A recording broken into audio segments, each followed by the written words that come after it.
Good afternoon and welcome to another episode of Studying Like an Asian. Today I would like to talk about dimension analysis in HSC. Now the whole term sounds a little bit crazy, but there's nothing more than you actually converting one unit to another. I'll use the context of 2010 HSC question number, let me see, 23 up here. Now in question number 23, I'm not going to insult intelligence by asking you to doing balancing equation, but instead I would like you to direct your attention to part B out here. In part B, a student measured the heat of combustion of 3 different fuels. Alright, this is the results that they're getting. Note that the unit that they're presenting this is in kilojoules per gram. Whereas the published value of the heat of combustion of one butanol, on the other hand, is 2,676 kilojoules per mole. Alright, they're asking you which fuel from the table is likely to be one butanol, and you need to justify what your answer up here.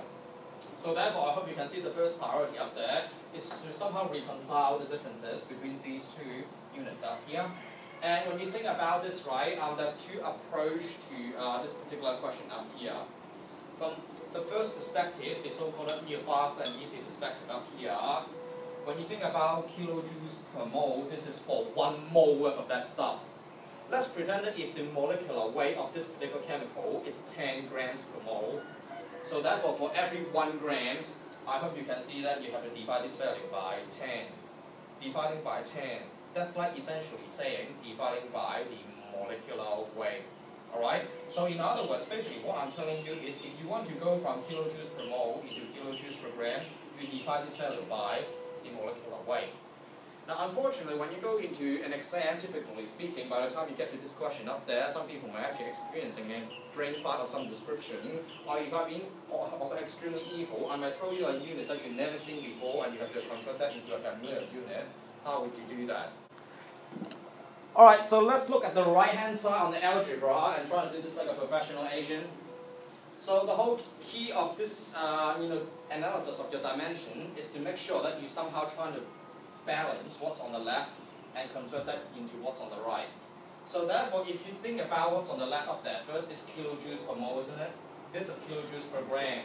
What I want to somehow translate is from mole into grams. Now think about this for a moment. If I divide by mole and times it by grams, that would mathematically do this, isn't it? And grams per mole, when you think about this, that's actually just molecular weight. So therefore, what I'm saying is kilojoules divide by mole and then divide by molecular weight actually just equals to kilojoules per grams, which is exactly what I'm trying to write up here. Kilojoules per mole divide by molecular weight, and hence the conclusion of what we have discussed earlier on. So when you think about this, if I want to convert that back to kilojoules per grams, all I have to do is use this number up there divided by the molecular weight of butanol. Butanol, from memory, should be C4H10O, alright? It should have a molecular weight of 74.12 grams per mole. So therefore, basically, all you have to do is 2676 divided by 74.12, and that should give you a nice number of 36.17 kilojoules per gram, alright? 36.1 kilojoules per gram. Alright, ladies and gentlemen, let's try to sum up the whole question now. So, when you look at the left-hand side out here, this is the experimental value, what you have done in the laboratory to obtain these, yeah? Whereas on the right-hand side, that's a theoretical value, come from the conversion of our unit before. By the way, this is kilojoules per gram, just to make sure that we're clear about that. Alright, so when you think about this first for a moment, in a perfect world, when you conduct this experiment, there should be 0 amount of heat losses that went into the surrounding through conduction, convection, and radiation. But the problem is this, we live in a real world. There will be heat being lost through your retort stand, there will be heat losing through people, how can I say, walking around, going, to be more exact, heat actually getting into the surrounding air. When you think about this a little bit further, there's also radiation in the form of infrared and such. So therefore, chances are you will always get some finite amount of heat losses in this particular experiment, no matter how good you are in the school laboratory. So therefore, when you think about this, your experiment value should always be a little bit lower than your expected value. So, if you are saying that your answer is minus 38 because it's closest to minus 36, I'm sorry, unfortunately this question got you.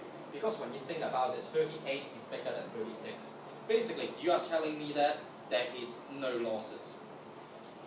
So therefore, really, the only possible answer up here is 28, because this is not just close to the number of 36, but it's actually smaller than 36, telling you that some heat has been lost in this particular experiment. Alright? So, ladies and gentlemen, I hope you learned something. And again, one step closer to become a professional agent in chemistry. Thank you very much. See you later.